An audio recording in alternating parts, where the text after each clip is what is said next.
Recipe আমি আপনাদের সাথে শেয়ার করব, যেটা খাওয়ার পর আপনারা নিজের জিভকেও বিশ্বাস করাতে পারবেন না যে এতটা টেস্টি কী করে হতে পারে। এই রেসিপিটা বানানো খুবই ইজি, মাত্র 10 মিনিটে তৈরি করে নিতে পারবেন। তো চলুন বেশি দেরি না করে শুরু করছি আমার আজকের এই ইজি অ্যান্ড টেস্টি রেসিপি। নমস্কার, আমি পিনু, কুক উইথ পিনুতে আপনাদের সবাইকে স্বাগত। এই রেসিপিটা বানানোর জন্য সবার প্রথমেই আমি একটা মিক্সিং বোলের মধ্যে নিয়ে নিচ্ছি 1 কাপ পরিমাণে সুজি। সুজির মধ্যে অ্যাড করে দিতে হবে 1 কাপ টক দই। এবার সুজি আর টক দইটাকে ভালো করে মিশিয়ে নিতে হবে।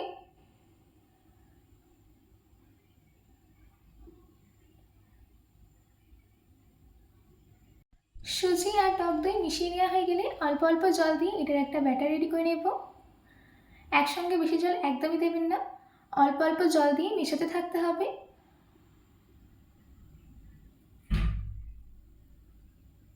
দেখুন আমাদের এখানে ব্যাটারটা একদম রেডি, সেম থিকনেসের ব্যাটার রেডি করে নিয়েছি। এবার এর মধ্যে দিয়ে দিলাম স্বাদ মতো নুন। নুনটা দেওয়ার পর আবারও ভালো করে মিশিয়ে নিতে হবে।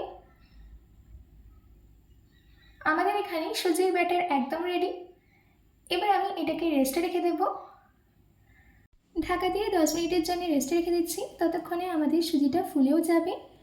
সুজিটা রেস্টে থাকতে থাকতে বাকি কাজগুলো সেরে নিচ্ছি। একটা কেক মোল্ড নিয়ে তার মধ্যে তেল ভালো করে গ্রিস করে দিতে হবে। আমাদের এখানে কেক মোল্ডের গায়ে তেল ভালো করে গ্রিস করে নেওয়া হয়ে গেছে। এবার আমি একটা চাটনি রেডি করে নেব। তার জন্য একটা গ্রাইন্ডিং জারের মধ্যে দিয়ে দিচ্ছি 1 মুঠো ধনেপাতা, দিচ্ছি 1 মুঠোর থেকে একটু কম পুদিনা পাতা, 1 ইঞ্চ আদা, ঝালের জন্য 4টে কাঁচা লঙ্কা, 1 ছোটো চামচ জিরে, 1 ছোটো চামচ চাট মশলা, হাফ ছোটো চামচ নুন, দিচ্ছি হাফ লেবুর রস,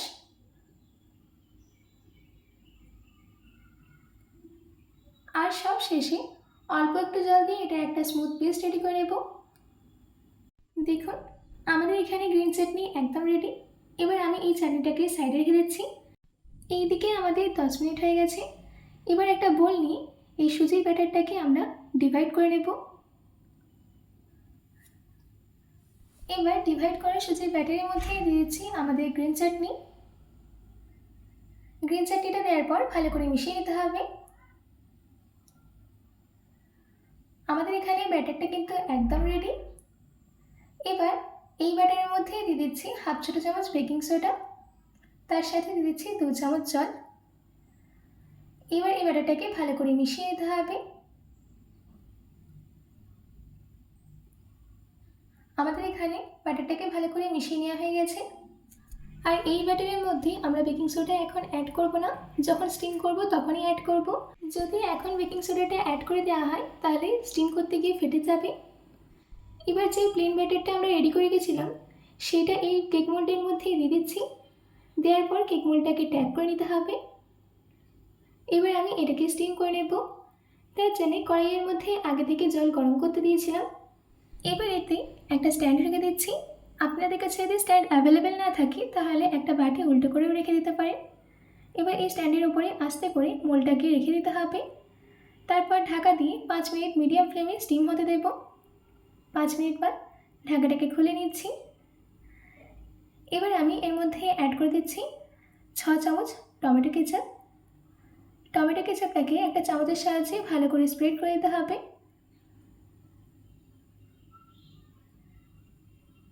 টমেটো কেচাপটাকে ভালো করে স্প্রেড করে নেওয়া হয়ে গেছে।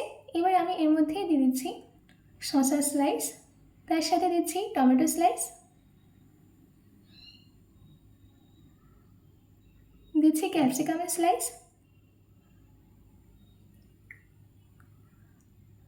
আর দিচ্ছি ঝালের জন্য কাঁচা লঙ্কা কুচি। আপনারা যদি এটা বাচ্চাদের জন্য বানান তাহলে কাঁচা লঙ্কা কুচিটাকে স্কিপ করবেন। আর সব শেষে দিয়ে দিচ্ছি চাট মশলা। এবার এইদিকে যেই ব্যাটারের মধ্যে আমরা গ্রিন চাটনি দিয়েছিলাম তার মধ্যে দিয়ে দিচ্ছি হাফ ছোটো চামচ বেকিং সোডা, আর অল্প একটু জল দিয়ে ভালো করে মিশিয়ে নিচ্ছি। ব্যাস আমাদের ব্যাটার একদম রেডি। এবার এই ব্যাটারটাকে এর উপরে ঢেলে দিতে হবে।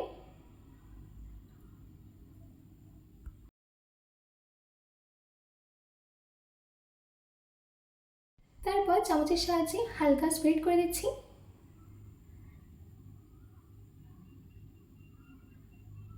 স্প্রেড করে নেওয়া হয়ে গেছে। এবার গ্যাসের ফ্লেমটাকে মিডিয়ামে রেখে ঢাকা দিয়ে 10 মিনিটের জন্য স্টিম হতে দেব। 10 মিনিট বাদ ঢাকাটাকে খুলে নিচ্ছি।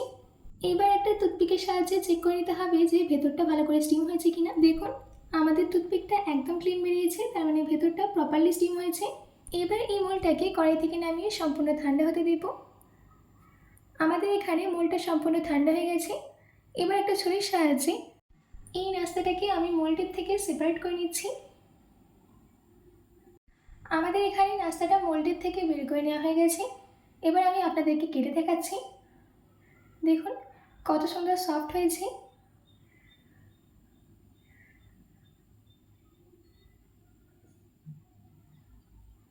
আশা করছি আমার আজকের হেলদি, ইজি অ্যান্ড টেস্টি ব্রেকফাস্টের রেসিপি আপনাদের খুবই ভালো লেগেছে। বাড়িতে এটি অবশ্যই ট্রাই করবেন ও কমেন্ট বক্সে কমেন্ট করে জানাতে একদম ভুলবেন না। তো আজকের মতো এটুকু, আবার দেখা হচ্ছে অন্য কোনো রেসিপি নিয়ে। ভালো থাকবেন, সুস্থ থাকবেন।